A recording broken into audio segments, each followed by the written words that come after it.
White मटर पनीर बनाने जा रही हूँ। देखिए, एक कांदा काटी हूँ,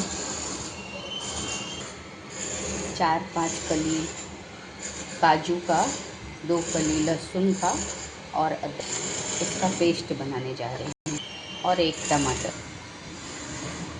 ये गरम हो गया है, तेल डाल रही हूँ। इसमें अभी जीरा डालूँगी। जीरा डाल रही हूँ, कढ़ाई गरम हो गया। हिंग डाल रही हूँ। अभी जीरा हो गया, इससे कढ़ाई लगा दूँगी, ग्रेवी तैयार करूँगी। अभी देखिए, इसमें ग्रेवी पीस के डाली हूँ। कांदा, टमाटर, काजू, लहसुन, अदरक, मिर्ची, स्वाद अनुसार नमक डाल रही हूँ। देखिए, वाइट ग्रेवी मटर पनीर की सब्जी क्या मस्त लग रही है। लाइक करो, कमेंट करो, सब्सक्राइब करो। हमारी रेसिपी लगे तो लाइक कीजिए।